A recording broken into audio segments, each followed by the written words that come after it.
Othering Podcast explores the world of marginalized communities with a focus on the disabled and LGBTQ+. In our discussions, we will provide a platform for our guests to advocate and share their stories.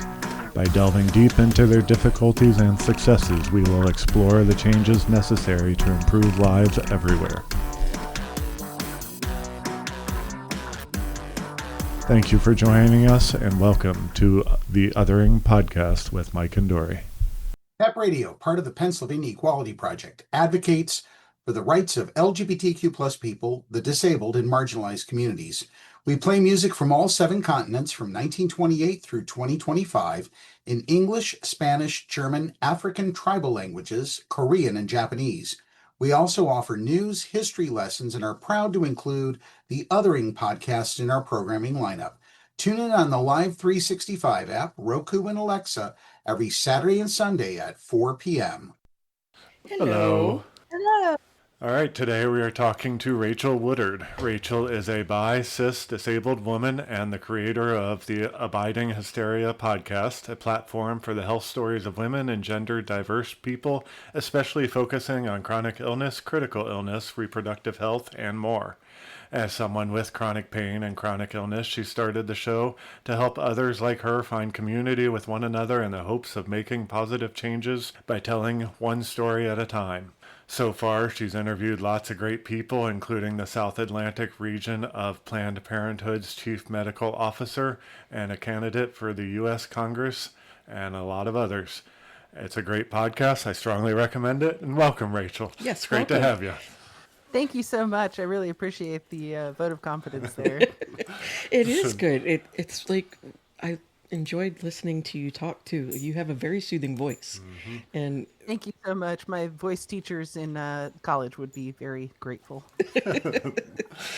So speaking of the podcast, I kind of mentioned it, but do you want to kind of go over why you started it and what like your mission is, what you're working for? Sure. So the reason I started it is being a disabled person myself with chronic illness, chronic pain. It can be very isolating, and especially already just being LGBTQ plus in the southeastern United States is isolating in its own right. But then to be chronically ill on top of that is just another layer of isolation. So I was having difficulty with finding community as a younger person with chronic pain and chronic illness, because like I would go to support groups and it would be all people in their 70s or older. Mm-hmm. And so I was having a really hard time finding a place where I could tell my story and have people there who can relate to it in that age group. And being in my 30s, my chronic pain actually started in my early 20s. So I missed a lot of the things that people do in their 20s or 30s because of chronic illness, chronic pain. Like I would have loved to have been starting a family during that time or building a successful career. And yet I'm just starting a new job this past week, and I am probably never going to be able to have children because of my chronic illnesses. So it's been a lot to deal with emotionally, but also physically, and finding a way to reach out to a community for my own benefit was one reason that I wanted to start it, but also so that other people could find each other, make recommendations for things. Like I spend a lot of time on the chronic illness subreddits, especially the ones for POTS, which I have, and then also what's the other one? Ehlers-Danlos, because I am diagnosed with hypermobility and autoimmune, but they're not sure if it's Ehlers-Danlos yet because apparently there's a genetic test that has to be done. Mm-hmm. So that's a whole thing. But just finding community and being able to share our stories so that the practitioners out there and the lawmakers out there can hear the stories that are necessary to understand in order to do things like legislate medicine and healthcare and to take care of patients, because there are so many of us out there who get medical trauma and that sort of thing, but because people don't listen the first time that you tell them something's wrong, and when they don't listen, it just kind of puts up a barrier, puts up a wall for the patient to say, I don't trust doctors, or I don't trust the healthcare system, or I don't trust insurance systems, which is a whole different ballgame. but it's hard to create that trust between a patient and a practitioner without having to kind of take those walls down. And it's really hard to do that without the help of like a mental health professional, for instance, and Yep. that can be really difficult to access too. So it's all about like trying to find accessibility along the way. And like one of the things I'm working on right now is finding a good transcription service, because I want my podcast to be accessible to everybody. And if I don't transcribe everything, then it's not accessible. So just trying to find little ways and outlets to make sure things are accessible, but also finding that community together so that we can tell these stories and lift each other up. Yeah. Yeah. And community today is so important with what's going on politically and in the world. We need it. We need everyone to stand up and to speak up. Yes, we do. And I mean, a lot of times people think it's you have to go out and march or, bang on the windows and doors of places. And there's always multiple ways, especially when you're chronically ill. And it's kind of hard to go march and, be there in the thick of it. And sometimes you can't even throw right. So, I mean, how are you going to throw a banana or a sandwich if you can't even do that? And so, Yeah. We've got to find other ways to be able to get our stories out there and heard and understood, because a lot of times they legislate like in the dark. They don't understand that this truly affects people. They just think we're just these abstract beings that just kind of float around or something.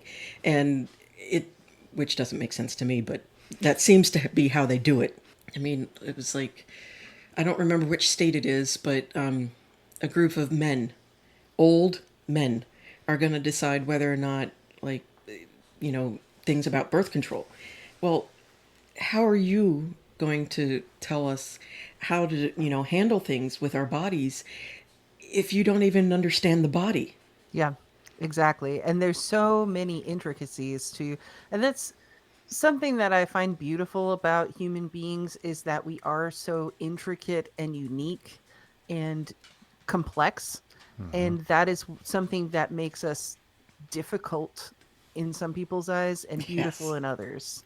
And so it's about being able to sort of zoom out a little bit and see the whole person, but also zoom into the symptoms and everything that they're experiencing and stuff. And, the person-centered language and stuff they've tried to do in the last like 20 years or something like that is a step. But I mean, it's not so much the language that you're using, it's the language that you're receiving that's the most important thing. And I think the person that I want to listen as the most is Mr. Rogers, Mm-hmm. because he is, and I actually have a friend who I really admire who listens like he did, where every word absorbs, and they remember your name every time you see them.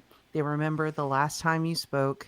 And even if you can't, even if you've got brain fog, if you've got memory issues and stuff, you're compassionate and kind enough to be able to say, hey, I can't quite remember the last time we spoke, but I remember you and that you're important to me. And so actively listening to the things that they're saying is so important. And I've tried to do that with my friends and neighbors in the area. Even I've a couple years ago handed out little like scrolls with Christmas messages on them and attached them to Hershey Kisses and did random acts of Christmas. And so everybody I came across, I gave a little treat to and a little message that said like, happy holidays. Hope you find your peace and joy this season or something like that. And nothing like religious or anything, just kind of being neighborly. And this year I made a whole bunch of little treat packets for Halloween that have a Mr. Rogers quotation on them, and like a little candy, some stickers and stuff that I'm bringing to our local march on the 18th, actually, to encourage people to bring their kids and to encourage the neighborly sort of spirit. And I'm just going to bring my lawn chair and sit down because that's what I can do at a march. So there are plenty of us who will go to these things and just be the lawn chair coalition, as we called ourselves. So if you need your mobility aids or anything like that, or if you need somebody who has water, organize and figure out how you can make the people who want to be able to be there, and the people who can't be there to be known. Well, like, in the 60s when they were marching for their rights and doing the boycott of the Montgomery bus, there was people who would cook, lunches and dinners for them, make breakfasts, because that's what they could contribute. Yes. And, we could do things like that, where we stand on the sides or sit, or even lay on the sides, whichever way you can do it. Just being there sometimes kind of gives them a morale boost, letting them know, hey, we support you. Hand out water or hand out little things saying thank you, letting them know that they are fighting for all of us, but they didn't have to. And it's appreciated that they did. So, whatever little things you can do. And if you can't necessarily be there, talk about it, hype it up saying, hey, there's this thing coming up on October 18th where we're not going to do shit. And, hype it up like that and let people know what's going on if you can't make it. So we have to kind of embrace the fact that there's millions of ways to resist. And not all of them are going to be the exact same, and they shouldn't be. Because we need, pies or cookies, water, everything. Sunscreen. Be that sunscreen mom. Yes. So I have a question, and if you don't want to answer it, you don't have to. But I know from listening to your podcast, you're married. Is your husband very good? Or obviously he supports you and everything, but does he go to the marches with you and help advocate overall? Occasionally, he works a job where he is an events person. So a lot of times there are events going on the same days as these marches and stuff like that. So he helps whenever he's able to. But like, for instance, this upcoming one is also the homecoming for the university where he works. So it's going to be the same day. There's no way he'd be able to get away that day. But Yeah, I mean, in the past, he's been very supportive, and like any of the at-home stuff too, he's been very supportive about that too. And he's the reason that I really, had the push to come forward with my story and to start the podcast in the first place, because I think he probably more than just about anybody I know knows how important it is to have your voice and use it. Mm-hmm. And to see how important doing those things like what you guys are doing and what we're all doing, trying to, boost each other and lift each other up, is so important. It is. And I ask because as a caretaker myself, I mean, I have disabilities, but she's got far worse disabilities. So as a caretaker myself, I know how it can be kind of difficult at times. And sometimes you don't quite understand what you're doing or understand what they're going through. So I was just kind of curious on his side how that caretaker role has kind of showed. Yeah, it's hard. I mean, it's difficult to like separate the caretaker from the rest of being in a relationship, for sure. Yeah. And it's easy to get in sort of a codependent pattern with those things. But we're both, in our own versions of therapy and working through these things separately, but also together. And I think that's super important to be able to have an outside voice to say, hey, this isn't fair. This is helping. This is not helping. How can we make things what am I looking for? As transparent and helpful to each other as possible. Yeah, sometimes it is kind of hard to be transparent too, because when you're in the throes of a flare or something, you're not always thinking of how can I explain what I'm going through. You're just trying to get through it. And sometimes explaining what you're feeling and going through helps a lot too. Not only the caretaker, but you yourself. Because sometimes putting a voice to that pain or the dizziness, the strange feelings that you have, kind of helps you understand that it's not just your head. I mean, Yes. it's a part of it, of course, because, your brain kind of controls your body. But it's not all in your head in the terms of, well, you're just crazy. like a lot of doctors will sometimes, or even friends and family will try to gaslight you into believing. For sure. And it's that's kind of part of why I called the podcast Abiding Hysteria, because it's the idea that like it's all in your head or it's just anxiety when you have an actual physical process going on that is causing this pain or this illness or whatever it is. And everything in your head is also a physical or electrical process or a chemical process. And so even if it is all in your head, treat the thing that's in your head. And so the anxiety becomes this label that is used especially for women and gender diverse people to replace hysteria as saying, I'm just going to put this label on you that you're anxious or that you're a drug seeker, and therefore I'm washing my hands of you, and that's it. And like I got diagnosed as fat by a gastroenterologist like a couple, not even a year ago, and I was like, really? Because I never noticed. I haven't been in this body my entire freaking life Yeah, I mean, to see that I am fat. And obviously that's going to cause some issues, but like that is not why I'm having searing intermittent pain in my stomach. right. It has And nothing to do with that. I would not say fat is a diagnosis by any stretch. Exactly. Like you can write obesity on the chart, but that doesn't fix the problem. No. Right. And so it's so frustrating, and it seems especially used on women and gender diverse people. Yep. Yes. And so that's why I wanted to focus on that side, because there are so many people who are talking about men's health, and I wanted to talk about the rest of us.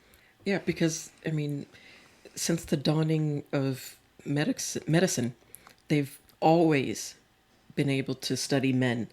And they used to study women. And then for some reason they stopped. And then, it wasn't until 1993 again where they picked up, there's another half of this whole world that we've never thought to study. Let's start that. And it's just, it's frustrating and it's ridiculous that, we're put on the back burner for that. And you brought up a good thing about the whole gaslighting into hysteria thing, is that, yeah, anxiety and depression may be there.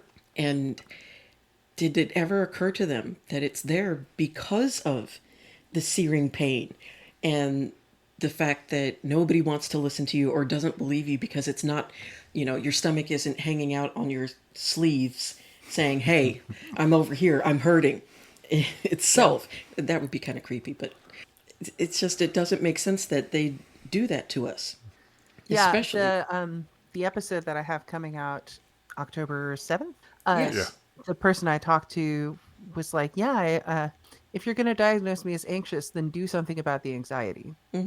Just do something. And they kept getting stonewalled where they'd say, you're anxious. And she'd be like, okay, then what? What are you going to do about it? Instead of just brushing me off and going, well, I can't think of anything else. So you're anxious. Bye. And she's in Canada. So like even the Canadian medical system has this problem. And from the other people I've spoken to, this is a problem worldwide. It doesn't matter what medical system you're in. It's rooted in all this misogyny and racism and homophobia and transphobia and all these isms and phobias that cause us to other people. And so it makes it more difficult to access the things that we need to be able to access to be okay. And I think every single guest we've talked to has had some sort of gaslighting in the medical field issue or some trouble getting diagnosed. Like, it's more common than not. And that's really sad. It is, because part of it is when they go through medical school, they're told, if you hear hoof beats, think horse, not zebra. But sometimes the zebra is there. You can't always assume it's just a horse. Maybe it's a dog wearing high heels. Maybe it Exactly. is the zebra. Or it could be, pieces of a house that are falling that you hear. You got to look into it. You can't just assume automatically, oh, it's a horse coming at me. Yeah, if you see a horse-shaped thing in the distance, you don't go, there's a horse-shaped thing. I'm going to ignore that. Because if it's running at you, one way or the other, you're going to find out what it is. Right. And Right. if it gets worse and worse and worse. And so you've got to try to at least untangle those threads and figure out what piece of the puzzle you have now and what pieces of the puzzle you're missing. And look out for the things that are missing until you get to the point where you can actually get a diagnosis. Right. And it's not to say that it's not sometimes the horse. Sometimes it is that simple. But still, you have to listen and you still have to treat the whole person because just getting rid of one symptom doesn't necessarily fix everything else. Yeah. And it seems like our medical systems as a whole are much more reactionary than they are proactive. Yeah. And all of these wellness initiatives and stuff like that are trying to help with those things. But research has shown that a lot of the wellness initiatives, at least for obesity, are not super effective. And especially the ones that are focusing on like DEI and stuff like that are also not super effective. I did hear a new one yesterday, though. It was Jedi. It was from Michael, the librarian. It was justice, uh, I know. equality, diversity, and inclusion. Yes. So adding the justice in there just makes it so great. So we can be Jedi now instead of DEI, since that's an evil thing now, as people Yeah, have I don't mind being a Jedi. If it means I get a Right? cool ass There you lightsaber, go. I am right there. And I also wanted to go back a bit. You mentioned that the doctor just kind of said, "You're fat." And I want to address that because I too have been in the situation where I was having horrible pains in my hip. And I knew it was not normal pains. It wasn't, well, you're just moving wrong. I went to the doctor and they told me, well, just lose some weight. As if that has never occurred to me. Oh my God, what do you mean? I need to lose some weight. Is that what it is? And you just, it's kind of humiliating a bit that the first thought is, well, you're fat. And the doctor was fat too. So, I mean, pot, meat, kettle. But it's frustrating though, because it's not like I haven't tried to lose weight. But the problem is that my hip had hurt when I was thinner, and it was bothering me for years from, being skinny and from being heavy. So it's, to me, obviously, it's not the weight. Yeah. And I unfortunately read something where this woman they kept telling her, oh, just lose the weight, lose the weight. And she went and she lost like over 100 pounds and went back and said, I lost the weight. Now will you fix what the problem is? Yeah. I think that's part sad. of the language for people like us in the future, and it's one thing that we talk about on the show that I need to dive into more, is how difficult it is to be your own advocate with somebody who's in a perceived position of authority. Oh boy, if you've been raised as a people pleaser, which most women and gender diverse people have been, because we don't want to get unalived by men, you're taught to be polite because that's how you survive. And if you're with a doctor or a police officer or a teacher or somebody who might seem intimidating, a judge, a lawyer, that kind of thing, who has power over your life in some way, it's so hard to advocate for yourself and stand up for yourself and say, hey, no, this is wrong. And I think part of what we need to get into our vocabulary is, what would you do right now if I was skinny and had these problems? Because I need you to address it as though I am a normal weight and work backward from there. If it is my weight, I'm happy to work with you and figure out how we can work together to get me to lose some weight. But if that's not the problem, we need to look into other options. Right. And it's really hard to speak up about something like that. I mean, it's almost just as bad as speaking up against like friends who are doing something wrong, like telling a joke that is not cool, and just saying, hey, that's not okay. Don't do that. Or, just saying, hey, I don't want to be part of this conversation anymore, and walking away. So holding up those boundaries, man, it is tough. And Yes. even with insurance, sometimes Oh yeah. you gotta fight for yourself, and that's tough too because you don't know what they're gonna do or what they're gonna say if you do fight back. And we just talked to someone recently that works for insurance, and she said that's what you need to do. You need to stand up for yourself, and you need to kind of fight back, but it can be It so is very hard to do. difficult. Yeah, and I've found that finding the most professional sounding language you can use in a situation like that and Hmm. practicing ahead of time actually helps a lot. Um, and also, people tend to take you more seriously if you're good looking, if you're wearing makeup, if you're wearing business casual clothes, because classism and Mm-hmm. racism and sexism and all these Yeah. things play a part in how we're treated in medicine just as much as anything else in life. And if you So bring a white it's male with you, that helps. yeah, yep, yeah. I bring my husband to a lot of Yeah. new doctor appointments because I'm like, I have no idea what this person's going to be like, Yep. and I need to feel safe in this room. Mm-hmm. And just because I'm with a medical professional doesn't mean I feel safe. And Dory's the So same way. She gets yeah, really anxious if I can't go with her to a new appointment. Yes. Like yeah, I get it it's through the completely. roof for me. It like I know it's nothing that necessarily is going to happen, but it's like that feeling of something horrible is going to go wrong if you go alone type of thing. And it's not to say that I think that the sky is going to fall. It might, but that's not what I'm thinking of. Um, and I think that's also something that we have to kind of talk about is that anxiety, that horrible, debilitating anxiety of having to go to a new doctor, having to not try and freak out over the fact that they may dismiss you.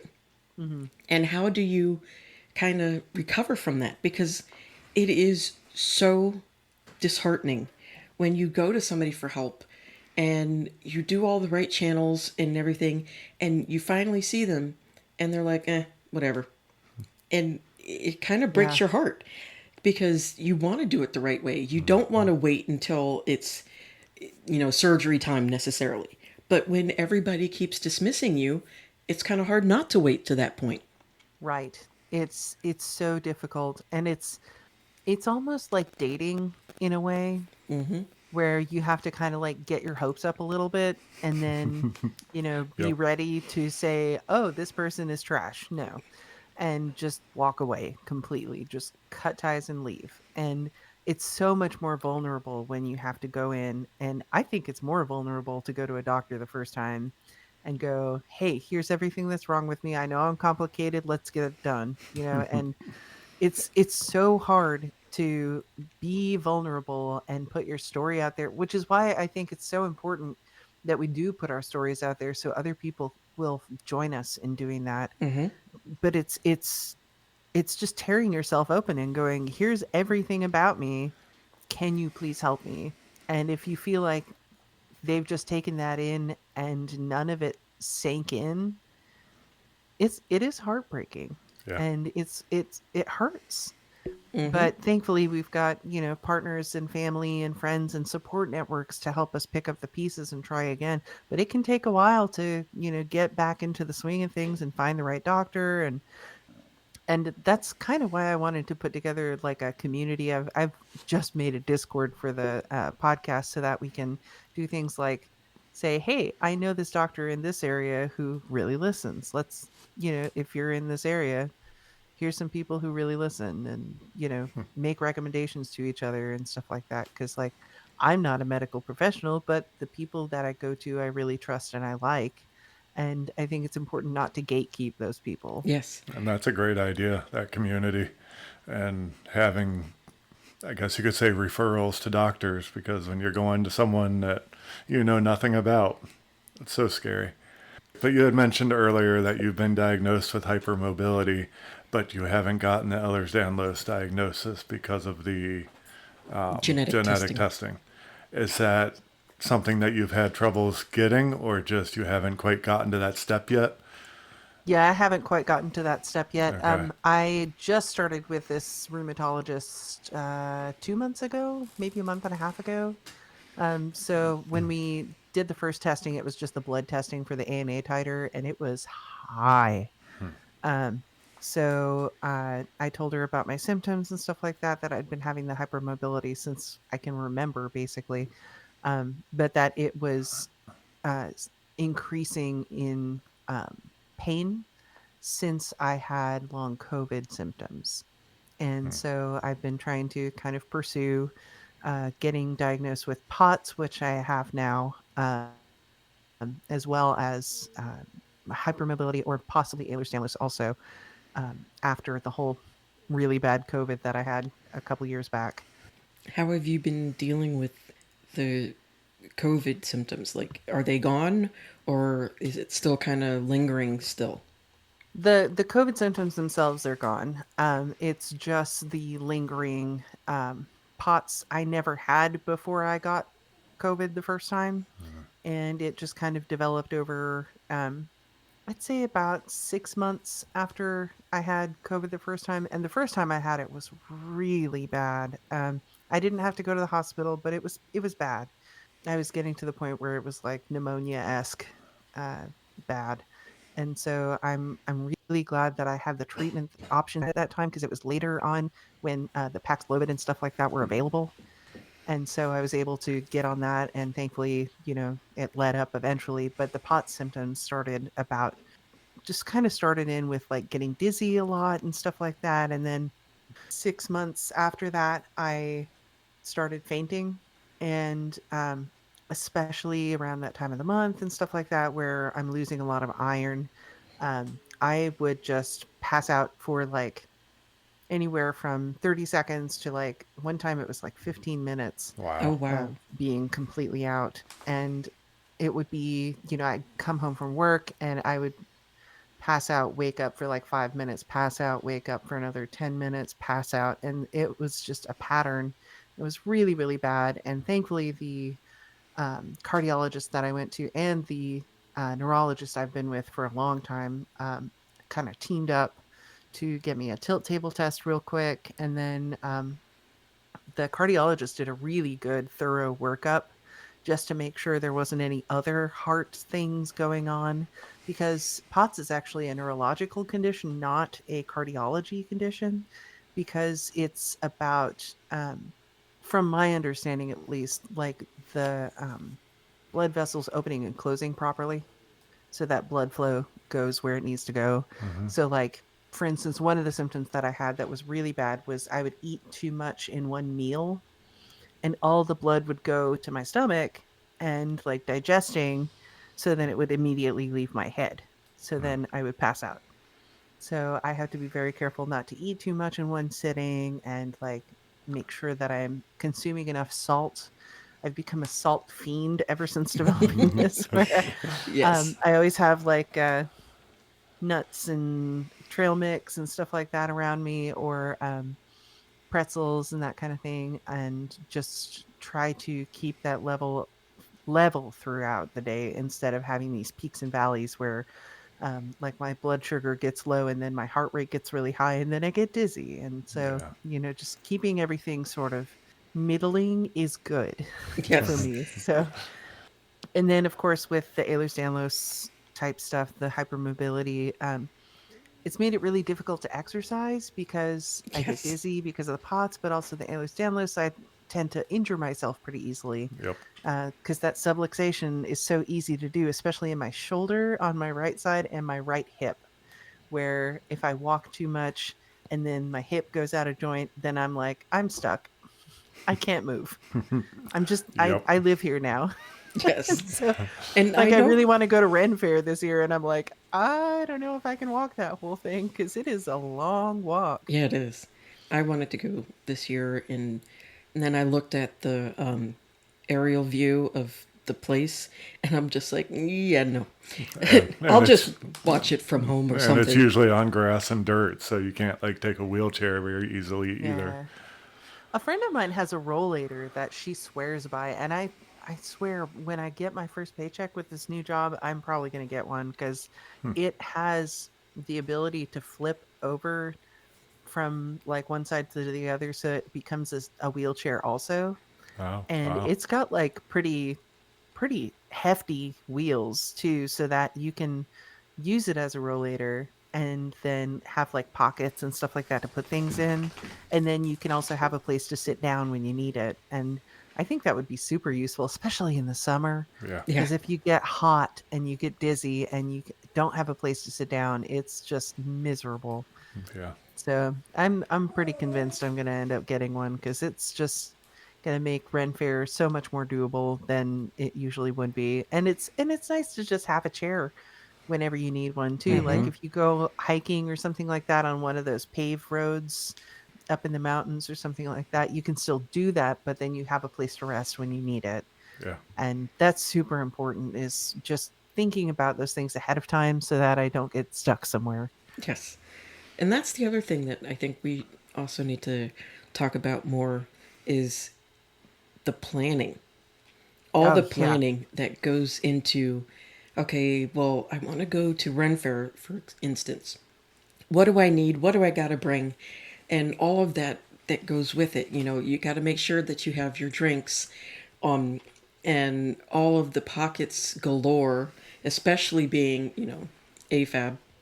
For some Yep. reason, well, I know what the reason is actually, but it's frustrating, but they don't give you pockets. They don't give you good pockets. Look, if my podcast was not about what it is about, it would be all about pockets. Yes. You don't even get me started, because I was like, I am going to make a whole place where you can find only copper pockets. And it's frustrating and ridiculous. Like you try to stick your phone in and you get like a quarter of it in the pocket. Yeah, it's an accessibility issue too. I mean, the thing that made one of my surgeries so difficult to recover from was the fact that the pajamas I had while I was recovering did not have a pocket, and neither did the walker that I had. Mhm. So if I had to get up and use the restroom and I didn't have anybody there, or somebody who was able to like help me if I fell over, I'd have to have my phone on me. So then I would have to like tuck my phone under my armpit or something like that to hold it while I'm using a walker to get to the bathroom. So if I accidentally fall, I can call somebody. Mm-hmm. And it's just, it would be so much better if you just have pockets, Yes. because then you can have things like your phone, your medicine, your water cup, your everything. And that's why I think it's so cool, especially in like the fiber arts community and the Mm-hmm. sewing community and stuff like that, that they make pockets for things like walkers and wheelchairs and stuff like that. Um, and that fanny packs are coming back, Yes. which is amazing. And they look much better than when I was young. Yes. Oh my gosh, they look so cute now. Yeah, you don't look like a moron. I mean, those old fanny packs. Oh my god, those were horrible. In like neon colors too. So it's just like, yes, I want to advertise as a teenager that I am the biggest dork on earth. Yeah, it felt very like divorced dad starter pack. Yep. Yes. All Yep. that was missing was the wife beater and The New Balance shoes. and the jorts. You gotta have jorts. Oh yeah, the jorts. Yep. You mentioned your surgeries. Yes. I heard about them on your podcast. Can you kind of talk about them a little bit? Sure. Yeah. So in total, I've had 5 spine surgeries so far. I started with wrist pain, is what actually started this whole journey. I mean, I was a sick kid when I was young. I had really bad asthma as a kid, so I was like 3 days, 3 nebulizer kind of thing. Lots of like chronic sinus infections, ear infections, bronchitis, pneumonia, allergies, all that fun stuff. But when I was like in high school and early college, I wasn't really taking a whole lot of medications. Like I was healthy, I felt strong, and then when I moved down south, I was at Western Michigan University, and then I moved to follow my family down south to where my grandparents were. And so I finished school, got down here, started working, and then I started having really bad wrist pain. And I was like, okay, I'll go see a wrist guy and see what he says. Because my parents were both brass musicians. So They'd both had both wrists done because of all the repetitive motion injury stuff with playing brass instruments. Hmm. And so I was like, surely it's carpal tunnel that's going on, because I was like dropping things and couldn't hold pens properly and stuff in my right hand. And none of it came up abnormal. So I had all these tests done and everything was normal. So he said, have you checked out your neck at all? And I said, why? And he goes, well, the nerves that are going to your hand are all coming from in your cervical spine.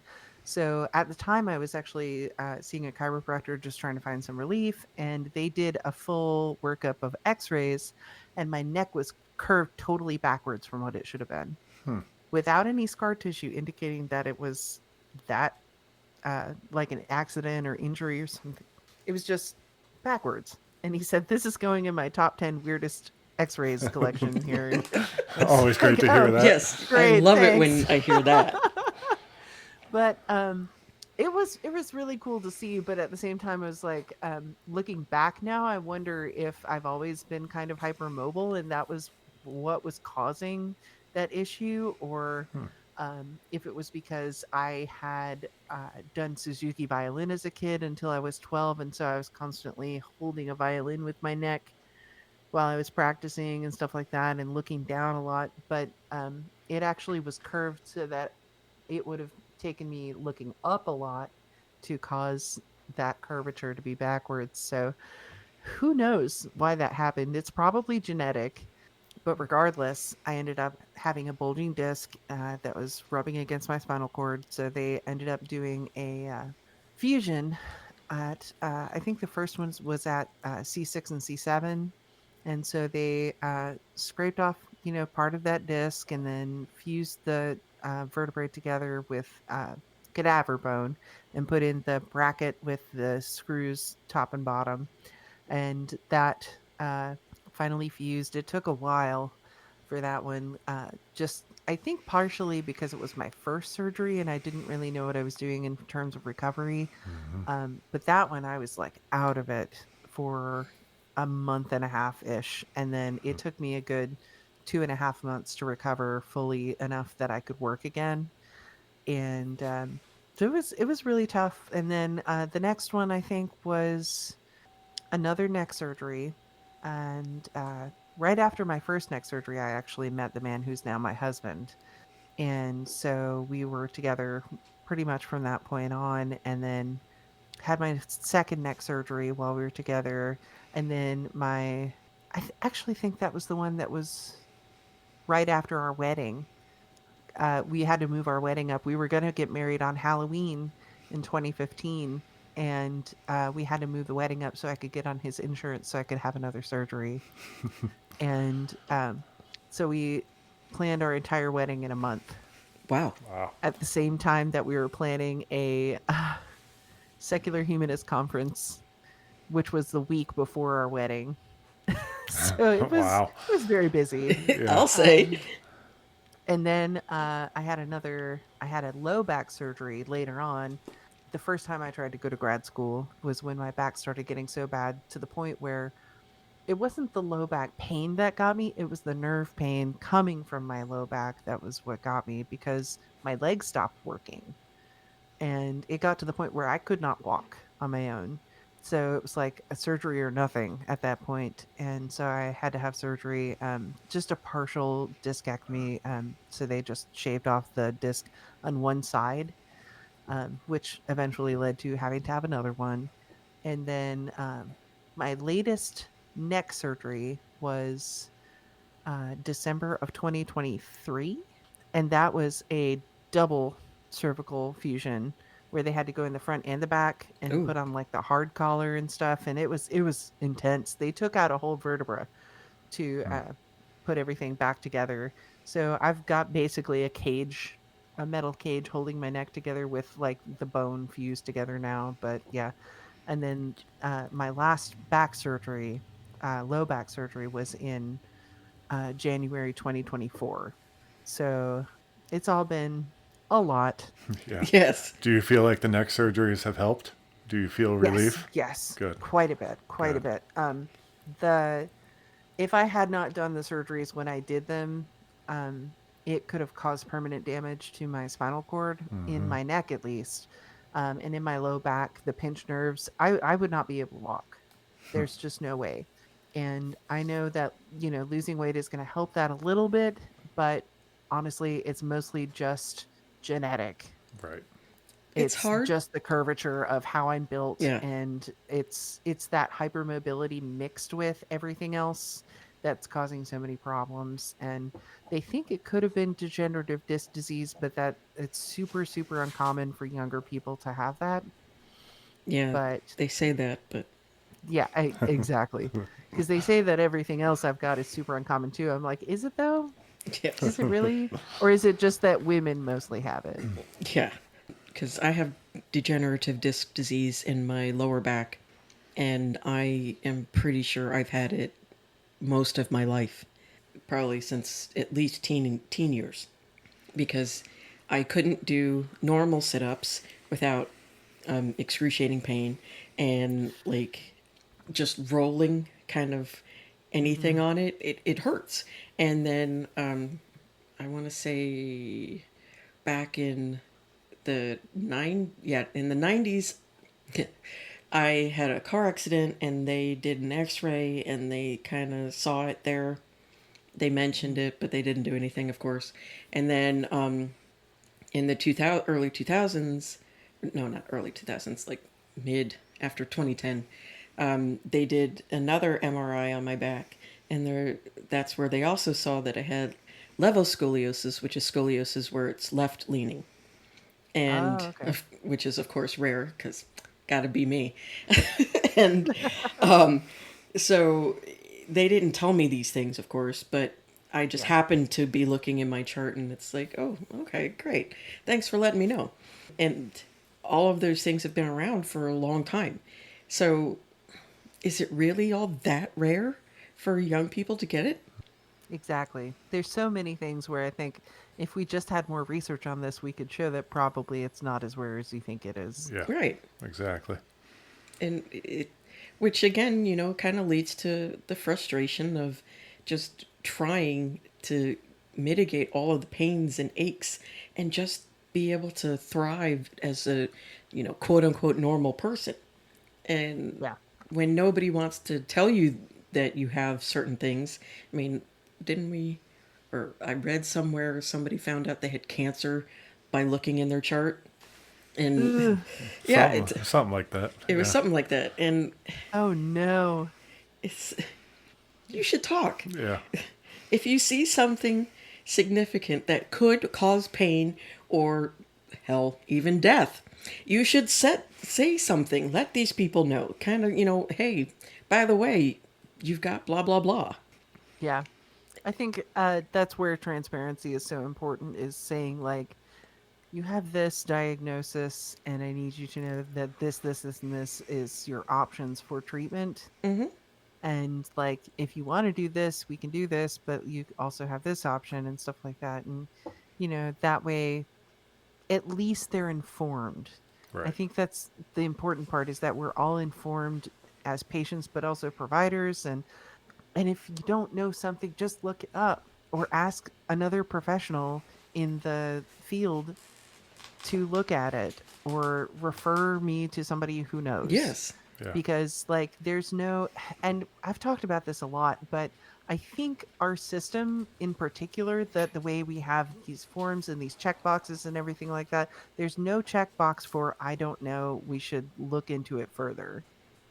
And there should be. Yeah. And there should be some way to say, I don't know and I need to consult another professional, or I don't know and I need you to refer you to this person. And the only tool that it seems like we have is referring you to somebody else.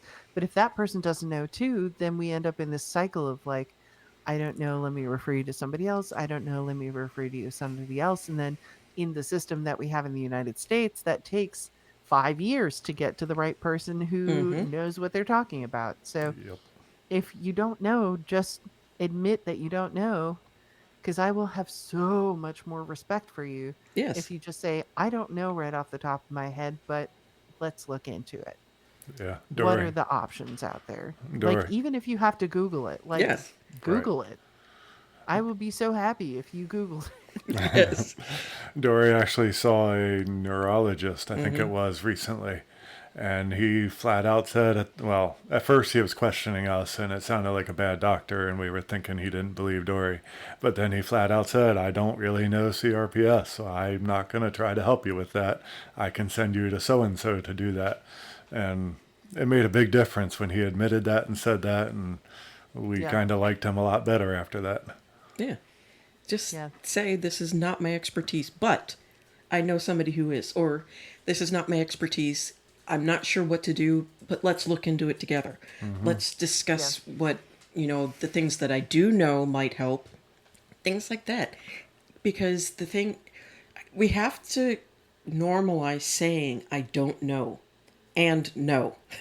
We have to Yes. normalize saying those two little phrases because so many people end up with misdiagnoses because the doctor just threw something at the wall to see if it stuck because they were terrified of saying, I don't know. And Yeah. then on our parts as females, AFABs, gender diverse people, we also have to get used to saying no. This is not okay. This is not right. Because we are raised as, especially when you're of a minority of any sort, you're raised, well, in order to keep your head attached to your, body, be nice. Always be nice. And Mm-hmm. they never say that it's okay to kind of push back a little. Yes, in certain situations, if you're like a war prisoner or something like that, don't push back. Please don't. But if you are just talking to grandpa type of thing, speak up. Say, no, no, no, Yeah. no, no. This isn't how it works anymore. And I don't want it to work that way. So, kind of on that same note, maybe, you said you recently started a new job. How have they been with accessibility? How have you been as far as like handling your health problems and the job? I know that can be really difficult at times. Yes, it can be. And thankfully, this job is remote. It's fully Okay. remote, work from home. And I was honest with them from the beginning about the accommodations that I need. And I haven't got to the point where I've been working directly with my direct supervisor yet because it's just been general training stuff and all that. Because 3 weeks of training, like intense training for this job, which is great because so many businesses don't want to train people anymore and just Yep. have them know everything right off the bat. And I'm like, that's not how people work because colleges don't teach you specific businesses systems. Right. Right. But I really appreciate that they've got some, really good intense training at the beginning. And this first week at least was not super flexible in that I was not working directly with my direct supervisor. However, they did like have us take a break every hour or so to run to the bathroom, to get water, to stuff like that. Took our lunches for half an hour and were very understanding when people were, having difficulty with comprehending the material and stuff like that. But like I had a pretty bad pain flare up this week and I had 2 or 3 nights where I was only able to sleep maybe 3 or 4 hours that night and still showed up to work the next morning. So, just being able to have the setup where I'm at home and have my heating pad and have my salt water with me and just be able to be as comfortable as I possibly can be and have my medications too makes a huge difference. And being able to snack when I need to because I can't eat a whole lot at meals. So they were really comfortable with me doing that too, which was great. So, Yeah. so far, so good. But I'm going to have to talk to them about scheduling doctor appointments because that's always difficult when you're really strict on scheduling. Yep. So I'm going to have to talk to them and go, hey, how am I supposed to schedule doctor appointments now? If I need to do them during my lunch break, that's fine, but my lunch break might have to be 2 hours because sometimes it takes that long or Yep. longer. So I think it's super important to be upfront about that kind of thing because if a company says, no, we're not going to accommodate you, first of all, that's a lawsuit. But also, if it's reasonable accommodations, that is. Right. But secondly, it's so much more important that you get that out there and that you have those accommodations right off the bat instead of going, I've been here for a year, but actually I need all these accommodations. Hmm. And it can happen though. I mean, people get injured, people have Yeah. new conditions Yep. pop up all the time. So um, just being upfront as much as you're able to with your manager, especially, but also like HR and that sort of thing is Hmm. super important to like let them know what you need because if you don't and something comes up, it's much more difficult to accommodate you on the fly than it is to do so ahead of time. Yeah. Yes. I work outside the home, and there are times it can be so difficult to get what's needed for me or for us or whatever the case may be for the kids. Yeah. And more companies need to understand that as people age, or even if they don't age, you know, car accidents happen, sliding on ice, tripping on air happens. Yeah. And I can't tell you how many times I've tripped on air. Or, all of a sudden this leaf comes and attacks me and I end up injured. And these things go on and happen, and they should be talked about so that businesses understand that if they want good productivity, sometimes you have to be able to accommodate people working from home, not Yeah. just the ones that have been there for 20 years, because that's bullshit. Yeah. And that's the thing too, is that working from home, from my understanding, is much more productive than it is when you're working outside the home. It is. Yeah. So I don't understand why companies are not more focused on that if they want more productivity, unless they have their hands in real estate, in which case I totally get it because all they're trying to do is fill up their real estate. Right. So That Yeah. makes sense there. But if studies keep showing you that people are more productive when they're at home, and then, on top of that, disabled people tend to be more productive than non-disabled people, then I would think that you'd want to accommodate so then you could get better productivity. And then imagine all of the word of mouth. I mean, that's the best advertising. And people are going to be like, well, this is a great company. I love working for them because they do X, Y, and Z for me. They allow me to be flexible, and I'm going to work harder for them. yeah, And then exactly. I'm going to tell my family and friends, you need to buy from these people because they're a great company. And Yeah. that's how it works. If you keep trying to deny people the right to do, you know, go to the doctor or things like that, or just have accommodations in general, you're missing out on so much. Yeah. Yeah, that's so true. And something else I would tell people to, even when you're working from home, is to pace yourself. Yes, definitely. Because just because you have a good day and can do 1,001 things doesn't mean that you should, Yep. because you still need to be able to come in at your best the next day. Yep. And if, doing 1,001 things means that you miss a week, it's going to make it much more difficult for everybody involved. Yes, Yeah. that is definitely something that I need to think of too. Even though I don't really work at the moment, I have a tendency to, ooh, I'm feeling good today. Let me do everything that I haven't been able to do in the past week or so, and get it done. And then the next month, I'm kind of out of commission.